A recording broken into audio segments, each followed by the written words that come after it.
All right. Okay. Welcome back to another episode with Wellness with Mo. Hi, my name is Mo, and today I have an inspiring, best-selling author. She's she's talking with us all the way from the States. From where? Lolita, Florida. Is that correct? I'm from Houston, so I live in Houston. Texas. Okay, Texas. Sorry. So from Texas, and she's an amazing individual. She's a four-time best-selling author, and we're gonna have a lot of fun with her because she's such a interesting and inspiring person. So um, let's start it with a very basic question. I want to know your journey from when you started to where you've become. I mean, I really I enjoy people's journey, and I get really inspired and think that I can do the same like you. So tell me, how was your journey? How did you become a stress management coach, I think, and a best-selling author? Well, first of all, thank you so much for inviting me for to your podcast. That's an honor. And thank you for those who are listening in. So I'm originally from Lithuania, and I came to the United States 23 years ago. It feels like a very long time. And I came because I was thinking I want my American dream. And when I Okay. came from Lithuania, I grew up in Soviet Union, and then we became independent in Lithuania. So when I was leaving, we were not in such a strong economy, let's say, that I would wanted to live in. So I thought, okay, I will go to the land of dreams, and if I work hard, I will achieve it. And Yes. I'm very hardworking person. I'm like, if I have a Yes. goal, I'm gonna achieve it. And you know how they Yes. always say, just work at Yes. it, you'll get there. So when I Yes. came to Exactly. US, I worked very hard, and I was working in the companies, and I what I did, I was like, okay, if I want to get more money, I have to get more responsibilities. That's mean getting more projects, and I wanted to prove to my supervisors and my coworkers that I was worthy. Like I want, because especially if you come from another country, like an immigrant, you're starting from zero. Like, okay, I'm gonna work hard, and basically what happened, I was managing my time badly because I was just working, working, working. It will be like 50 hours weeks.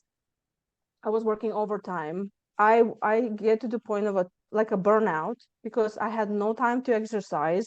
Like the only exercise I'll get in the middle of the day is just going to use a bathroom or like eating. I mean, what was my nutrition? Not nutritious, like a pizza and donuts, whatever I can get, or some frozen lunch.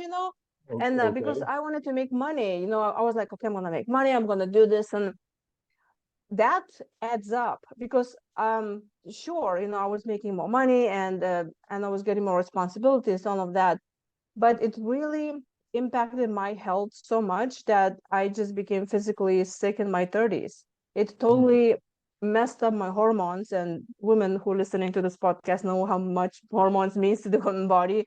And I just ended up in the Exactly. emergency room, and I Okay. was like, this is not the way to do it. And I had some, like friends saying, "Oh, just go to a doctor. They give you a pill, you'll be fine." And I'm like, I don't need it. There's no pill for burnout. Mm. I'm not like depressed or something. I'm just in my 30s. I was thinking, come on, I'm still young. I mean, this is not like I'm in some whatever number that, oh, it's about time for you to get old. Like, no, I was like, I'm supposed to be healthy, and that Mm. I totally did it to myself. And Mm. that moment I realized, I'm like, okay, some things need to change. Mm. And when you think about it, stress is such a thing that is just a part of life. We Mm. look at stress as, oh, this is a bad thing. It's like, yes, if it is used the wrong way. But Mm. when you think about it, the grass, when you walk somewhere on the sidewalk, and Mm. you see there is a grass that's grown through the concrete, I bet that grass was stressing to come out to the sun, right?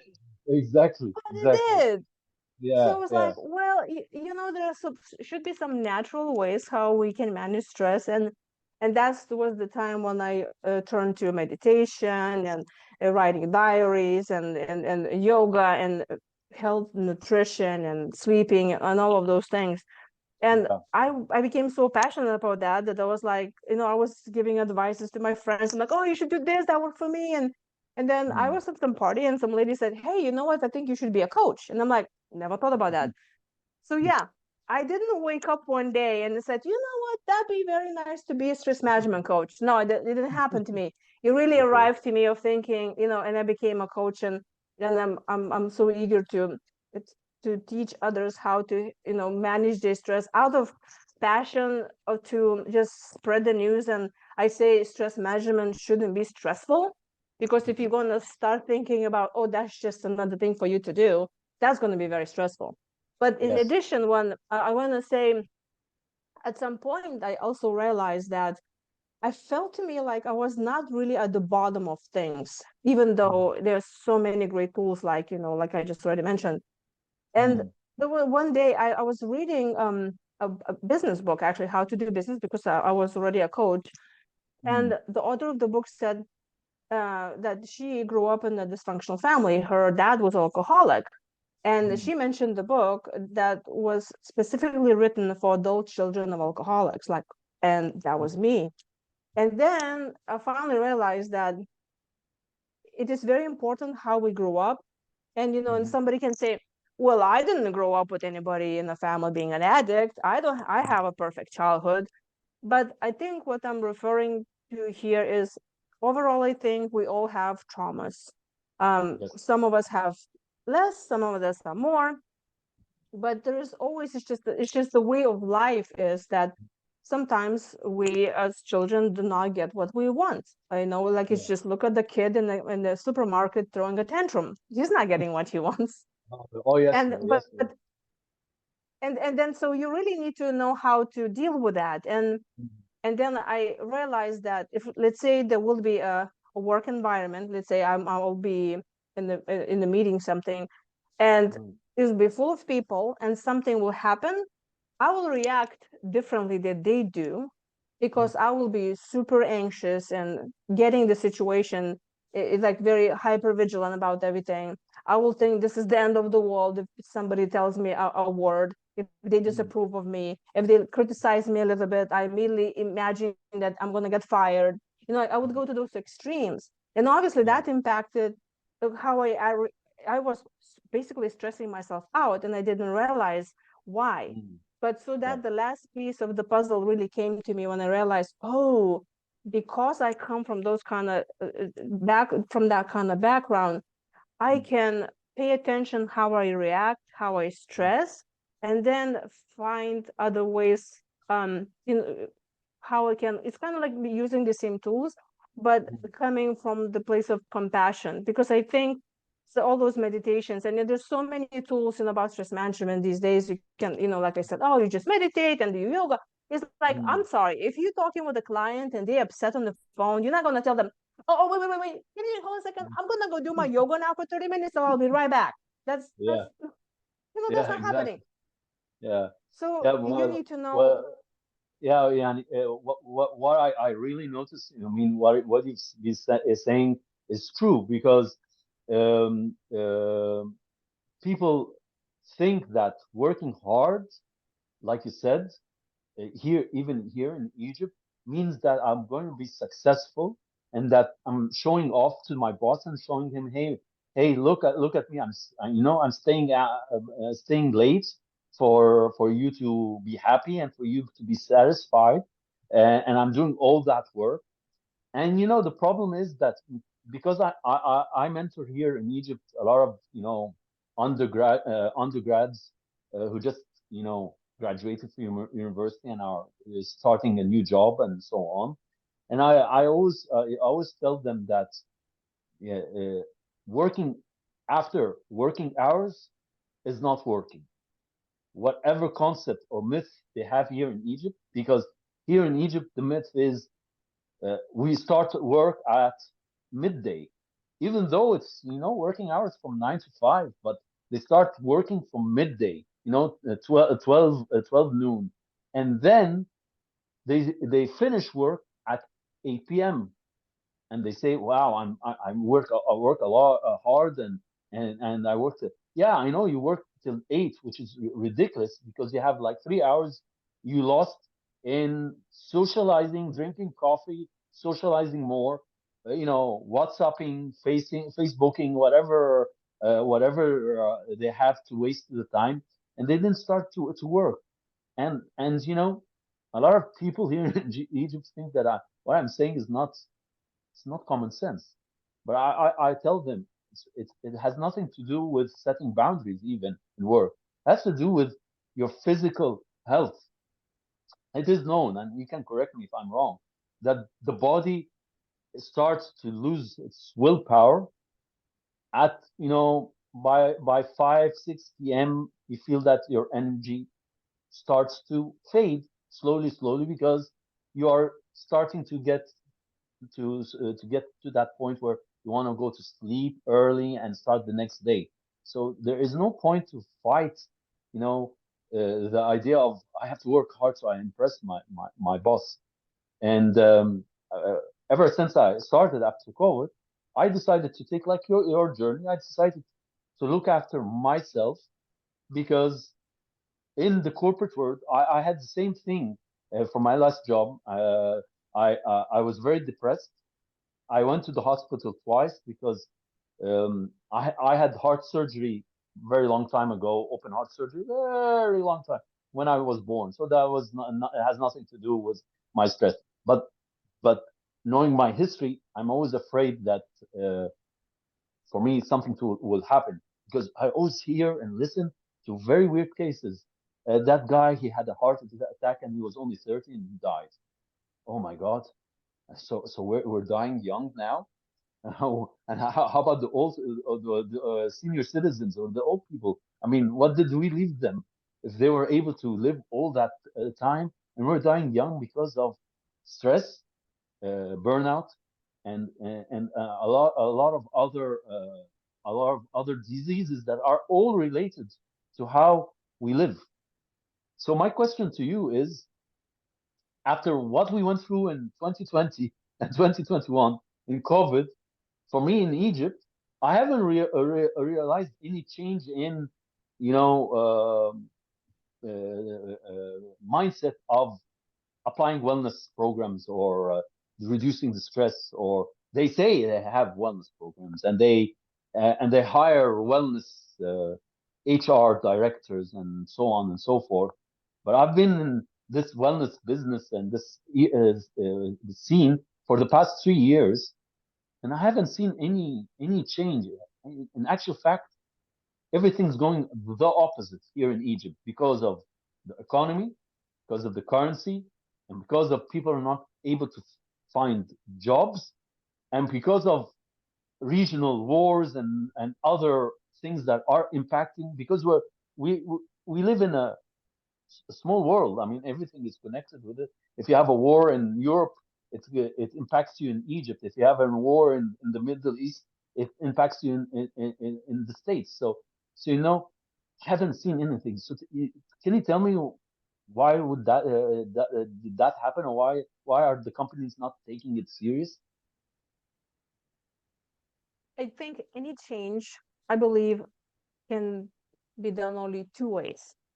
Okay. One, when it is so painful, and you can think about even your own personal things, right? Like, for example, I just said I start changing how I live, Mm, or it comes through pain because you cannot take it anymore, right? Like any conflict really starts from people rise up or in their own lives personally. Change happens because you cannot take it anymore, mm, or you get so inspired. Like, let's say you see Thornton Robbins and you think, what, I want to be like this guy, and then mm, you push through it, right? mm, But any change, no matter which way it comes, it needs to come from your inner self, allowing to admit that there's some things wrong that you don't like, mm, or you want to be better.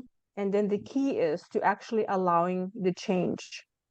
mm, What I mean by that, so there's so many programs here in US, of course, all like you just mentioned, all the HR, they all have wellness programs and everything, but it's like looks like a theater, like it's not real. It's like it's a facade of like, hey, we have it, we want you to be happy. But mm, when you really come down to the workplace, so for example, I know I also did quite a few and still doing like lunch and learns. I go to companies and I talk about how to manage stress in the work environment. And you can see a very big difference how things are said. Like, let's say a company has a wellness program and they preach on you need to take breaks, you need to do a right time management, you need to do all of those things. But then at the same time, they totally overwork people. But mm, then those people pleasers, like I was, I'm gonna mm, work those hours because I will be afraid to say no, because I am afraid they're gonna, they let me go, whatever. So mm, it doesn't matter what kind of workplace environment it is. And it doesn't matter, maybe somebody can just come to work and do nothing at all and say, I'm working, I'm doing this. But you asked me about the change. And the changes come from understanding that you need to be in a different place. So everyone now can ask, your listeners can ask some question.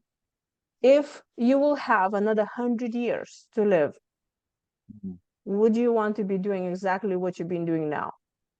mm, Do you want to be the same person that you are right now? If you have another 100 years, are you want to have exactly the same relationship that you're in for another 100 years?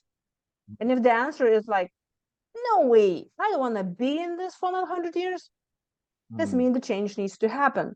But then if mhm, you grow up, let's say, with childhood trauma, mm, of not believing in yourself, you see, mm. we are group animals, right? We need to be in the herd. That's just Yes, humankind. We want yes, to yeah. belong to other people. And it's Mm, really, it feels like there's so many decisions made because we think mm, if everybody else will be jumping through the window, I better be jumping too. Because if I'm not mm. going to be jumping, they're going to kick me out through that window, right? Yeah, It's just exactly. pure survivalism. Exactly, So, exactly. so there's a lot of this fear of being rejected. And, you can have an amazing, loving family, but you also are impacted by your community. Mhm, So mhm, the change can happen in group when there's more than one individual decides to change. But if mhm, you have this mentality and you really believe that you are worthless, mhm, nobody will listen to you, and you even not worthy of making that change and mhm, honoring yourself and giving yourself that break and telling to the project manager saying, no, I cannot handle anymore, or finishing work at 5 o'clock and going to your family, mhm, you are not going to achieve anything. And what really stuck with me, and I listened a lot, the Dr. Gabor Mate, he talks a lot about the childhood trauma and how we grew up. And listen, and I did a lot of podcasts and I have my clients, and I hear this all the time. They're like, but look, I did not grow up on an alcoholic. Nobody's in my family. Not nobody's in my country drinks, you know? yeah, I know. And Yeah, yeah. but it is not about the substance. It's about that how much of love and validation did you receive as a child, that you will actually grow up of thinking that I can honor myself, I can Yeah. stand in my power, me, I can make impact in my life, I can love the way I want to love, I am Well, allowed to express myself. for me as a trauma, like you said, well, my parents, my father, yeah, used to drink, of course, because he was a diplomat, and in Egypt, a diplomat has to drink because it's a social thing for Jumping through the for window with everybody else. yeah, yeah. But what I felt, and a lot of Egyptians would feel the same, that our parents or Egyptian families on the whole are very overprotective of their children, and don't do that, and don't take this, and go to that university and do that. Very, very typical Eastern kind of family. And if you are able to say, no, I'm not going to do that, and I'm going to do the opposite what he said, then you're a rebel. And my father always used to tell me, uh, the advice I give you is free. You can take it or you can leave it. But I always tell him, but I don't want to take it. I want to really do something and see what's going to happen to you. I want you to stop protecting me. Until today, I swear to God, Lolita, till today, you know. uh, I'm a grown up. I'm a father. I have two kids. Until today, they're still overprotected. I mean, that's a trauma in itself. Um, and another for me, another trauma is that I got bullied a lot because I traveled from Egypt to a different country, so I got bullied there. And when I came back and, and came to the system here, I got bullied here because they thought I was a foreigner. And when I went there, they think I'm a Muslim and an Arab, so I get bullied. So it's on both sides. But yeah, exactly. Trauma doesn't have to be your father or mother alcoholic. I mean, trauma can be in different areas, and people don't really know that they're traumatized. They think that the family loves them so much that they fear for them, and B, I believe they create people that have fear of change. Human beings are have fear of change usually because they fear to change, but it's an extra thing because I meet a lot of people here in Egypt. When I tell them my story, and I did this and I took that risk, and I left my job, and yeah, I have a family, and I'm financially in debt and everything, but all that aside, but I'm following my dream. I'm following my vision. So they think that I'm quite a crazy person. So well, no, I already know where I want to be. I definitely don't want to be in the corporate world. I definitely don't want to be that slave anymore. And I definitely want to leave an impact and change. And this is what I try and do. Yes, I want to change people's ideas and minds and so on. But the worst thing I have from corporates till today is that, the question that they give you in the survey, does the company X provide work-life balance? I always hated that question in any survey that came because I kept, even before I was on this journey, I was told that there is no such thing as work-life balance. It's such a myth and such nonsense that people think there is a true balance. I mean, you go 8 hours work, and I don't know, another 8 hours going out, and then the rest of the hours you're asleep. But there's no such thing, correct or not? A work-life balance. There's no such thing. I think like any balance, no matter if it work or not, it really happens in your mind. Mm, But the problem is that even if we say, okay, you work 8 hours a day and the rest is yours and the weekends are yours, and if you are stressing about work, you're really taking that work home. So yeah. it's not like you worked only 8 hours, you work more than that. But also the work environment is it's not really providing that you're doing your work and that's it. It's especially because we spend so much time with other people. It sometimes it looks like we spend more time with the coworkers than with our own family or our Mm, own kids, because you come back home and you barely see that child and goes to bed. So the relationships in the workplace, or people that we hang out with every day, let's just say that way, are very very important. So I know I read a research was done. So overall, people who work in a place that they are in a good relationship with their coworkers are willing to stay in the worse, harder conditions and get paid less than those who would be in the work environment where are they paid more, and not that much work, but the relationships with coworkers just sucks. yeah. Because we humans, and we need to have the feeling of belonging and Yes. validation, which is again kind of goes to that trauma of we just want to be accepted and loved for who we are. And Yes. if we find a place where we feel validated, and you feel like you hanging out with friends rather than just somebody's looking at you and saying you didn't do the project or you're doing this bad, Mm, we'll have a our body will respond to this very differently. So somebody can be working for 10 hours a day doing something that they love. And I'm also can extend to those people who, let's say, they have their own business, or artist or something. You know how they say, when you doing something that you love, you don't feel like you're even working. It's, or they say, oh, how can you pick a business? What should I do? It's like, okay, pick something that even you will not ever get paid, but you're still enjoying doing that, right? That's your true passion. So when you're Right. really working or you're doing your passion a whole day, it can be 12 hours, but you're not going to feel stressed and tired. Mm. Or you could be going to one meeting for 3 hours and you come back from that like totally drained. And it was Yes. a funny experience I had when I was still working in a corporate environment. Full time, here's the job, whatever. And that was starting my coaching business, and there's a lot of things involved with business and getting yourself out, and I don't need to explain that. Um, I realized that at the end of the day, I was at work and I felt totally drained. I was like, I cannot even put one sentence in my mind. But then I Mm. was start thinking about, okay, this is what I'm going to do about business. I'm going to do talk to those people. I'm going to do how I'm going to coach. I'm looking forward to the person, for the weekend I'm going to coach.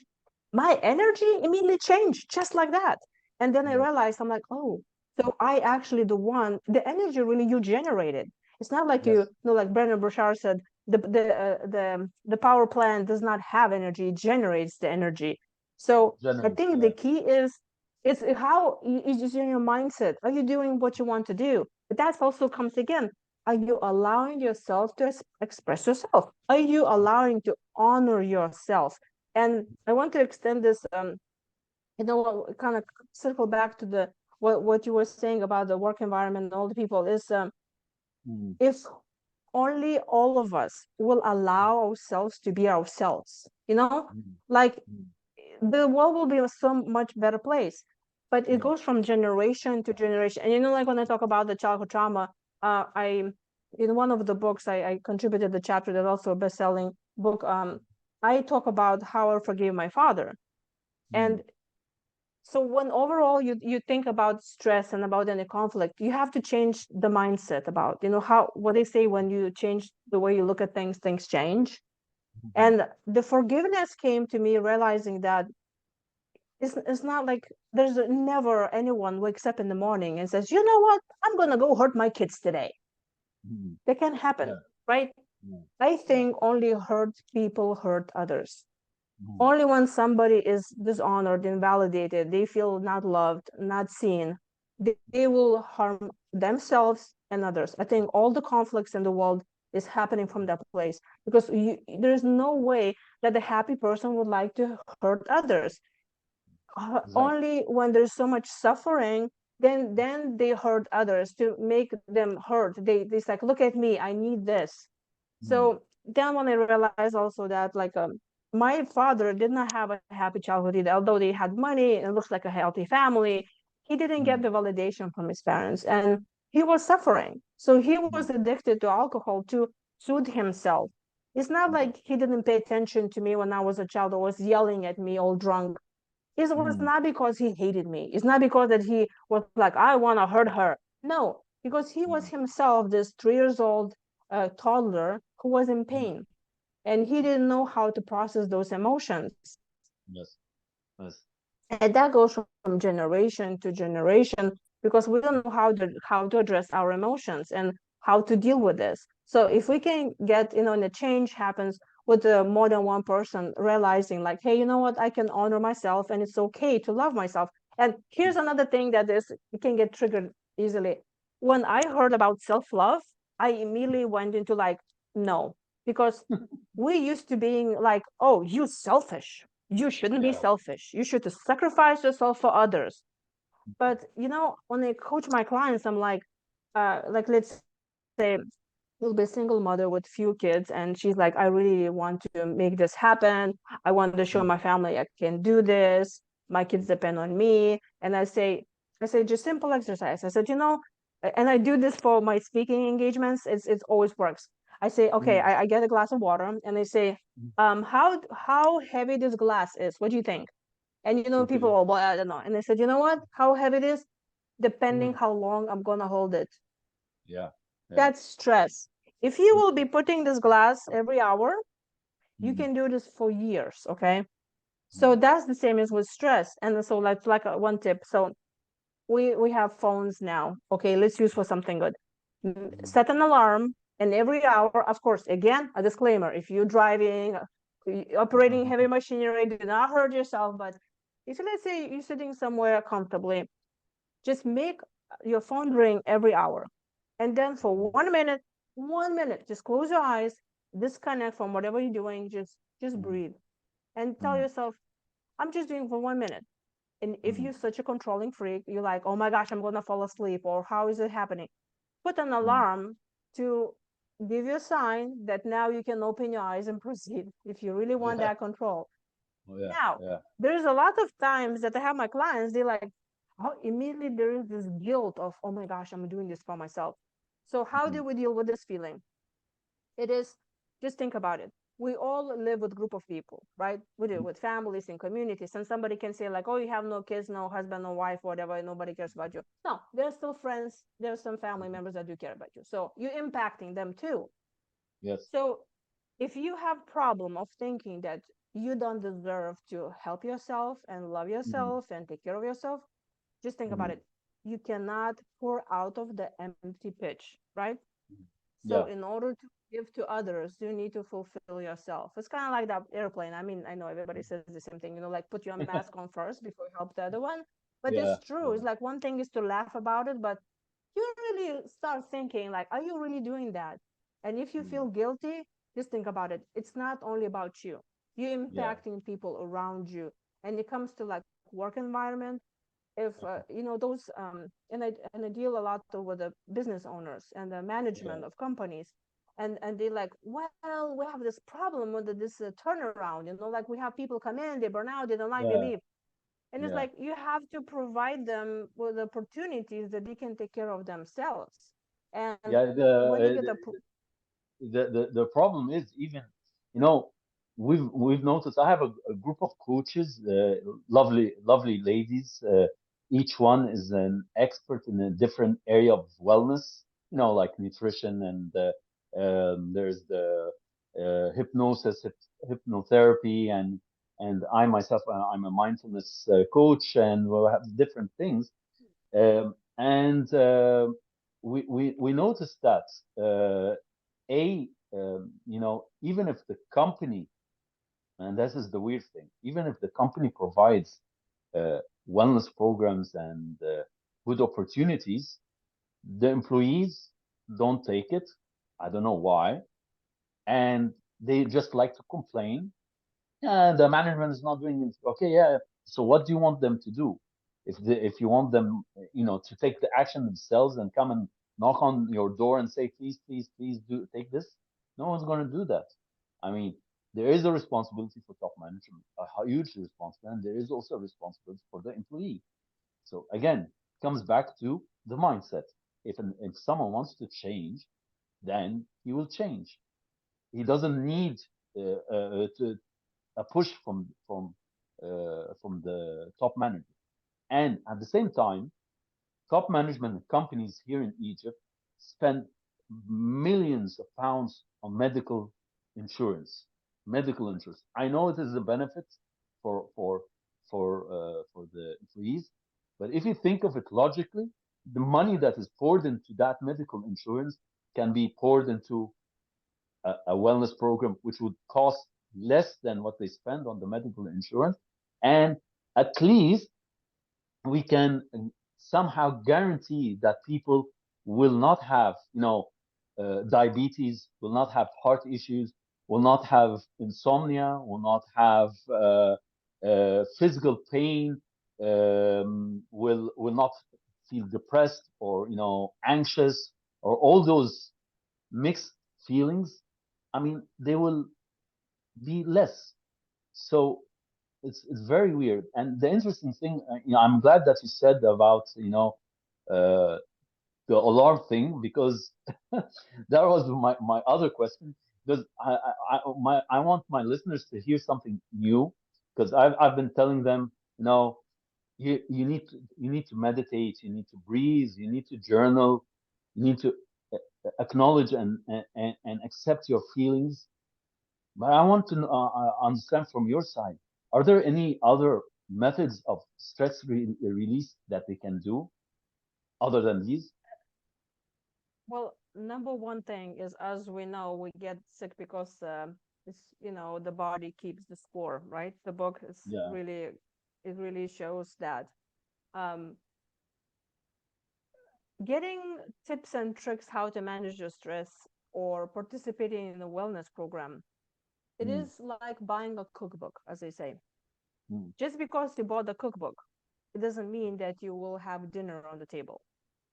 You yeah. still need to cook it.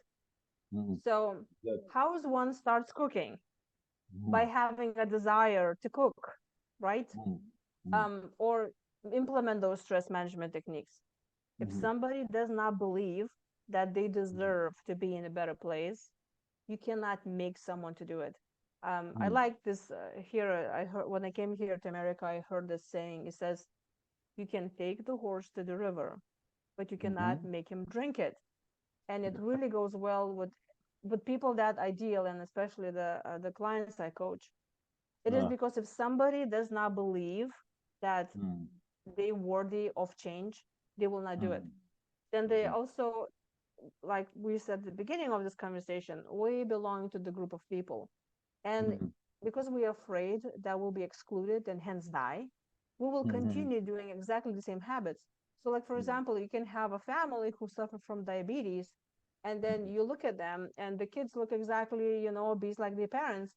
And mhm. here they can somebody say, oh, genetics. It's like, well, no, Yeah. how is that genetics? Because they all eating the same thing. The kids eating Mm, the same thing, meaning the kids are learning the same habits from their parents. So naturally, the outcome will be the same as well. So I of think course. there's a lot of suffering of, so for example, let's say somebody grew up in the environment that they were not acknowledged or seen enough, like they felt like they were not seen. Mm, Um, but then guess what? When they get sick, then they mhm. finally seen, right? Then the family Yeah. takes care of them. So they Yeah. can learn this behavior of thinking, you know what? I'm going to be sick because when I'm Mm, sick, people feel pity. So mhm. then they use this disease, and I know this is looks so convoluted and so messed up. Like, oh my gosh, are you telling me I'm sick because of this? But I'm really not coming up with those ideas by myself. I listened to some, big people who really getting deeper into how we think. Because Yeah. when you think about it, all our behavior serving us somehow. So Mhm, the very hard question is that I ask my clients, and I will invite anyone listening now to your podcast is, if you are in the situation right now, and that's like stress management, right? Like you in the situation, and it mhm. helps you, and you think like, okay, this is stressful. I don't know what to do. I'm just going through this pain and everything. Very hard question to ask yourself is, how is that serving you? Yeah. It's a very Exactly. tough question. And Mm, you're immediately gonna be like, what do you mean? It is not mm, serving me. What do you mean it's serving me? Like, look at me. Like, let's say, um, mhm, let's say a woman is obese and she's like, I am sick, and look at me, and I tried any mhm, diet and nothing works. And what do you mean I brought this onto myself? How dare you? mhm, But if you really start asking, like, how do you think why it's serving you? And mhm, then the more with the conversation, you can find out that that woman was maybe abused when she was a child, or she feels like she's unworthy of love, so she's mhm. going to do everything that would repel the men. Let's just say, just an example, okay? Yeah. So Yeah. he will keep this as a protection. And I heard multiple cases of, let's say, somebody who was sexually abused when they were children. They Mhm, grow up of not taking care of their own body because they feel like the body was the part that put them in danger. mhm, Or they mhm, also feel guilt. So then they will do something against themselves and to hurt themselves because mhm. they feel ashamed.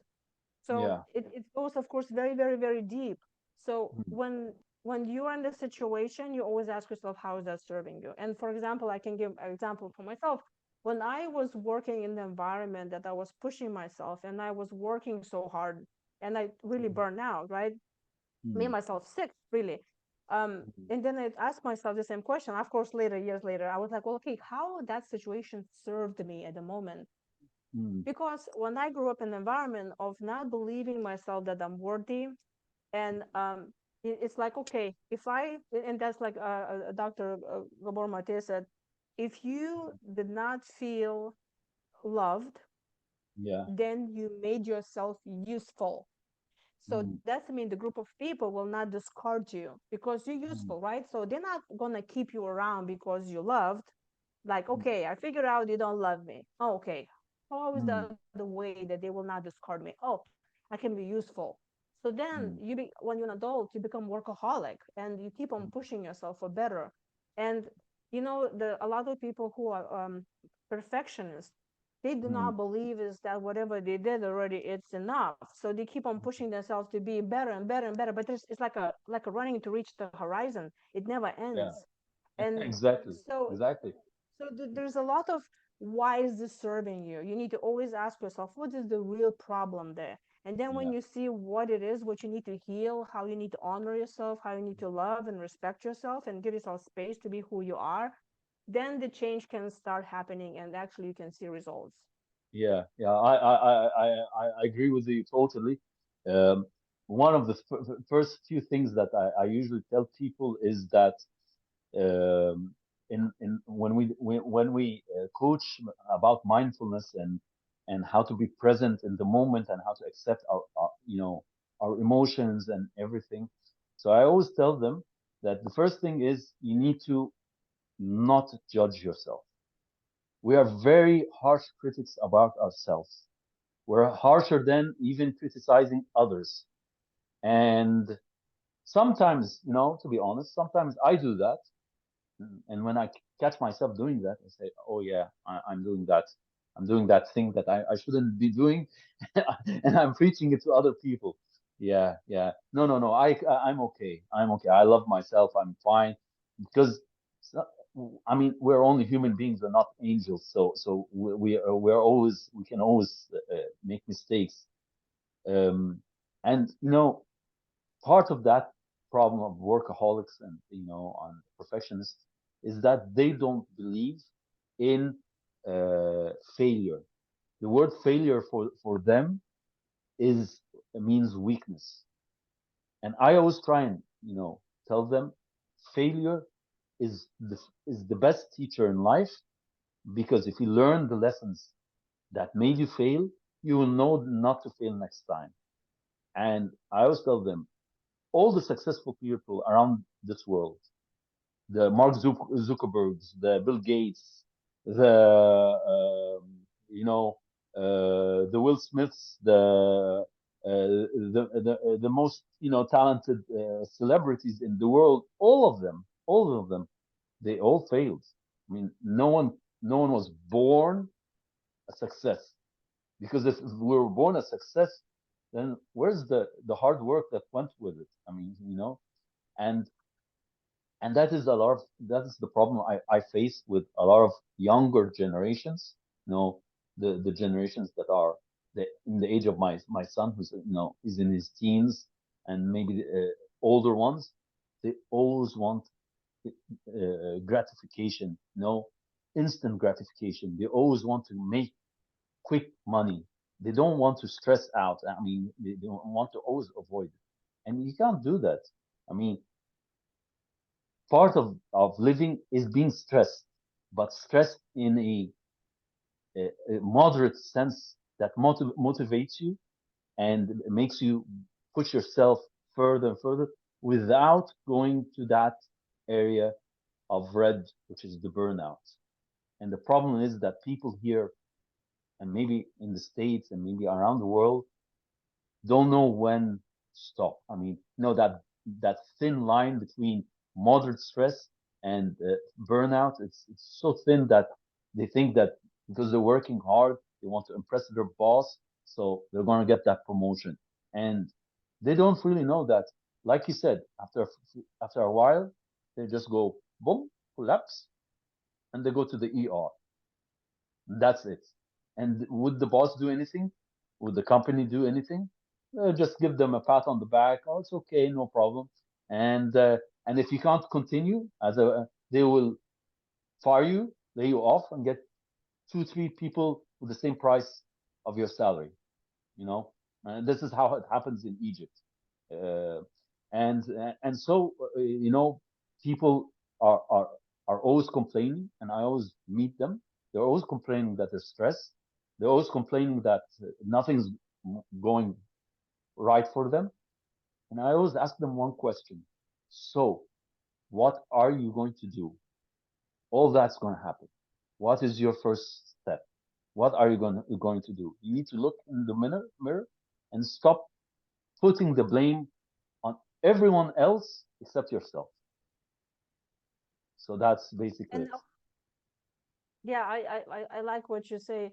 And if someone just need to ask the question, am I happy to be like that for the another 100 years? If they happy Yeah. to be like that, that's great.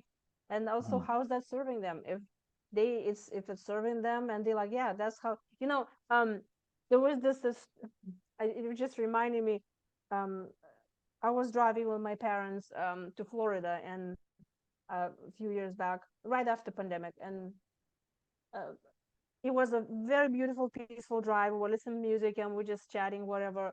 And then there was this quiet. We were just looking, and then there was this one car just cut us off, right?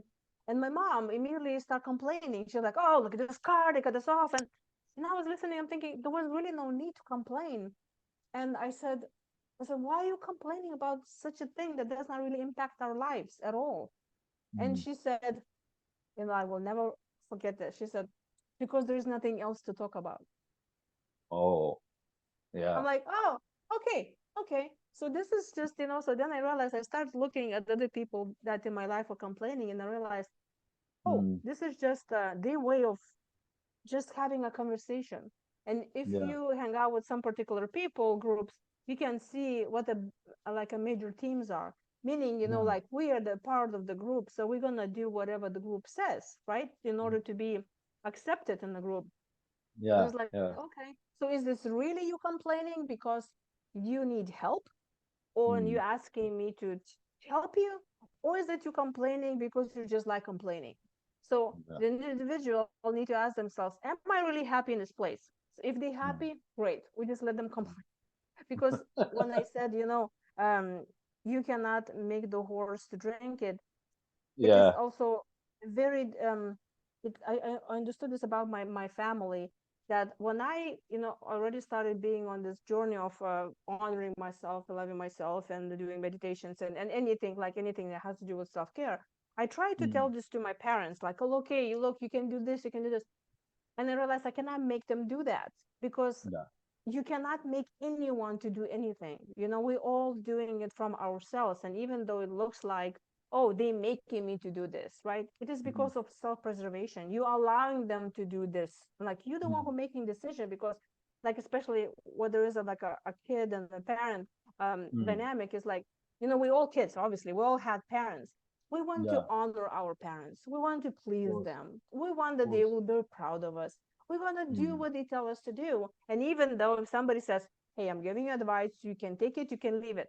I mm. always will take advice, because I want to show that I love them. And Yes. so there's always need to ask yourself, from what position am I making my decisions? Do I want Mm, to please someone?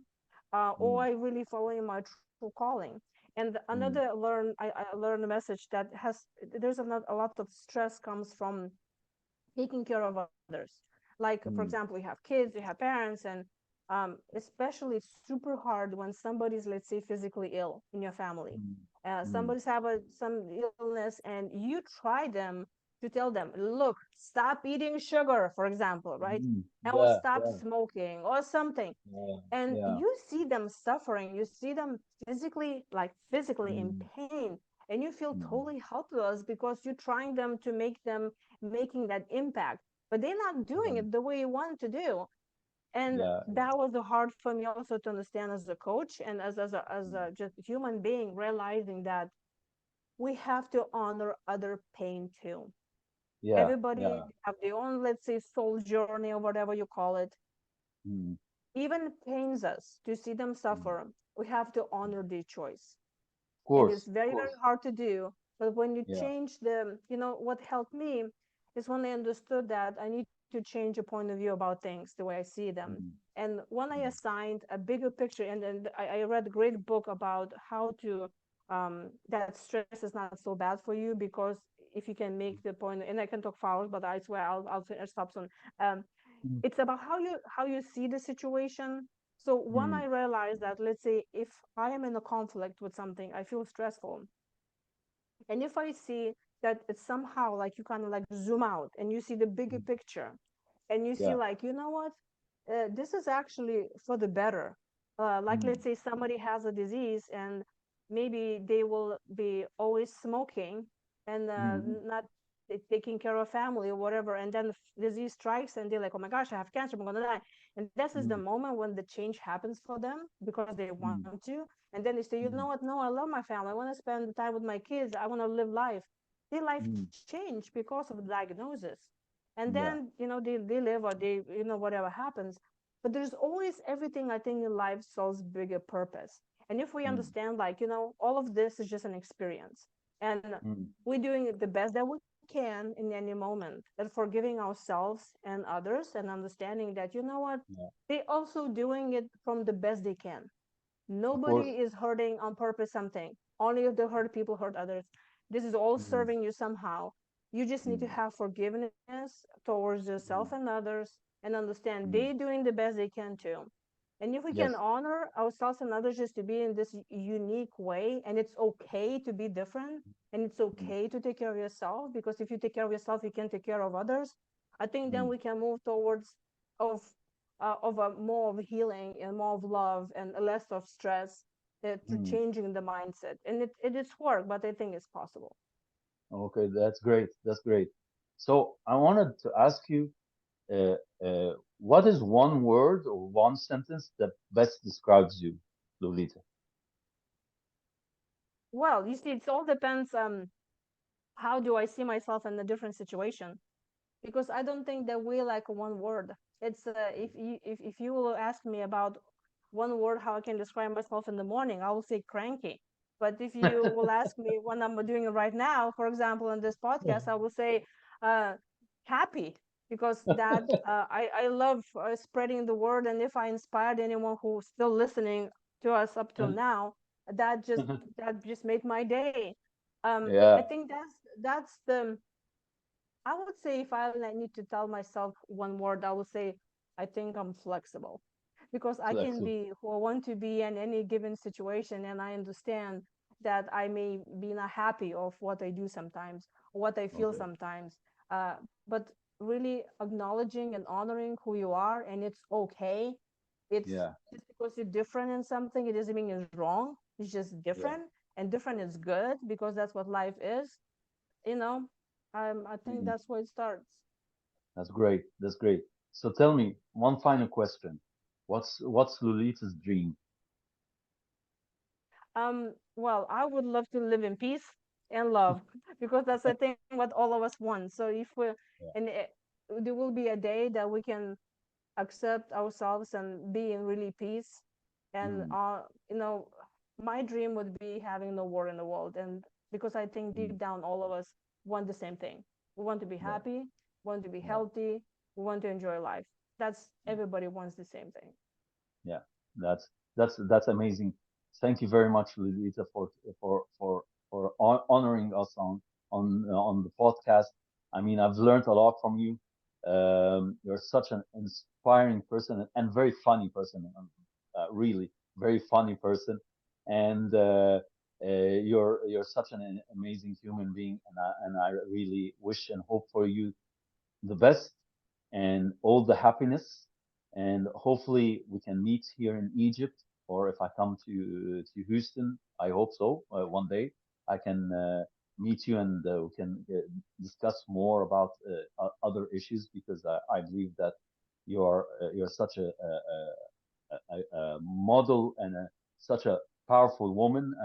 I think, I mean, all respect to you, and I hope you have a wonderful day. It was an amazing podcast. Thank you. Well, thank you so much. And um because I believe that we can heal, and those who will be interested and are ready to heal themselves a little bit and help themselves with the stress management, I will give you a link for anyone who listening in right now. They can go and get my ebook. The Okay. last book, the Stress Management for Adult Children of Alcoholics. That's on Amazon. That's Yeah. the best-selling book. I'll give you a link, and anyone who wants to get for free, just like an ebook, they Yeah. can go to that link and get my book. It Okay. is 25 chapters. I talk about the different things. And again, that has to do with just being in a turbulent childhood or having not, dysfunctional family. I think we have more or Yeah. less. Uh, Mm. and it has specific tools like exercises. What can you do? How you manage Okay. stress? Because, that's such a thing that we can talk for hours and we don't have time for this. So if anyone Mm. who's interested, I'll give you the link. They can click on that Sure. link and go grab my book. That would be amazing. Thank you very much. And thank you for your time. Um, Thank you, everyone who's listening. And I hope you enjoyed this week's episode with Wellness with Mo. Until next week, we'll have a different guest, another inspiring story.